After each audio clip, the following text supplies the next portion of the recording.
اللہ تعالیٰ دی ذات بابرکات فرمایو مجابانو انسانو پنجے ماؤ اے پیساں بھلایوں کیو انہن جی خدمت کیو انہن جی عزت کیو انہن کے سنبھالو جے اما پنجا ماؤ پی راضی کیا تما رب خود بخود اما سا راضی تھی ویندس سبحان اللہ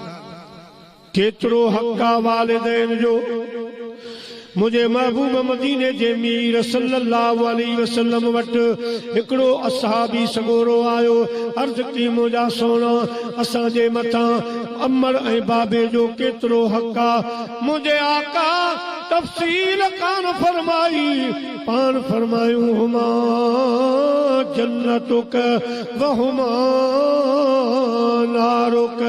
بدھی چھڑ اما جیلا جنت بھی اتے آت دوزخ بھی اتے آئے سبحان اللہ جے پنجا والدین راضی کندو اما کے خدا جنت جو مالک بنائے چلی دو مجازی دوستو بزرگو حدیث پاک میں اتے تو ہکڑو اصحابی سگورو ہو مکے پاک خاں مدینہ شریف آئیو ان جا دوست احباب مکے میں ہوا ان جی برادری مکے میں رہ جی وئی پان مدینے میں آئیو ہنے جنے ازالت قرابت دی سک لگی تا دعا گھردو ہو مجھا مولا کدے مکو پاک فتح تھی دو کدے کعبو فتح تھی دو تا پو ماں تو سنوائے دو تو کیا اگ میں بنی توڑی کعبت اللہ شریف جی چانٹ کے چمی دی دس سبحان اللہ اللہ جو شان وے جڑائی میں مکو پاک فتح تھی فتح چھو جہی وقت میں اعلان فتح جو چھو تو اوہ اصحابی سگورو میرا کے مجان ڈوڑیو ڈوڑ جو بدھائی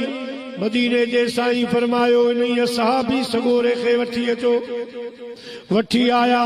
اللہ جے حبیب فرمایو اے خبر تو کیڑا ڈوڑی تھو ونی کیڑو تو خے کما کیڑی پریشانیا سائیں خے خبرہ پر ظاہر کرن جیلا پچھا تھا فرمائن اصحابی سگورو عرض تو کرے یا رسول اللہ یا حبیب اللہ قربان وجہ ماں مدینے میں دعا گھردو ہوس تو رب کریم جنے مکو فتح تھی دو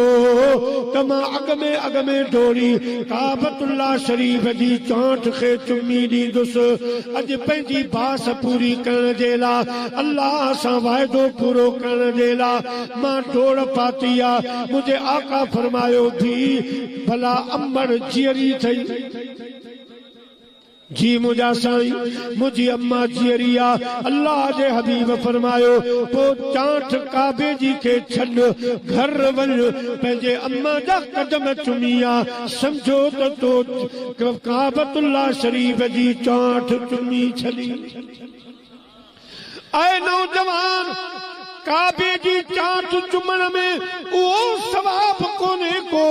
جکو رب کریم جی جلما جے پیرن چمن میں رکھی چھڑیو آہے مجھے آقا صلی اللہ علیہ وسلم فرمایو النظر الى وجہ الوالدین عبادہ مجھے حبیب فرمایو والدین جے طرف صرف نہارن با اللہ دی عبادتا پر جے کلی ہکڑی نظر مرکی پنجے اماں اے پنجے بابے جے طرف نہاری دو والدین دے ہکڑی نظر کھڑی مرکی نہاری دو اللہ پاک ان کے مقبول حج جو ثواب عطا فرمائی دو سبحان اللہ ہکڑو صحابی اٹھی بھی تو عرض کی مجھا آقا یہ کریمہ ڈیم میں بدفو دساں صحیح فرمایو بحج پنج دفعہ بدھاں صحیح فرمایو پنج عرض کندو صحیح ماں 100 دفعہ دساں پو مجھے آقا فرمایو 100 دی گال کری تو لکھ دفعہ دساں دے اللہ پاک لکھ حجن جو ثواب دین تے مقادر ہے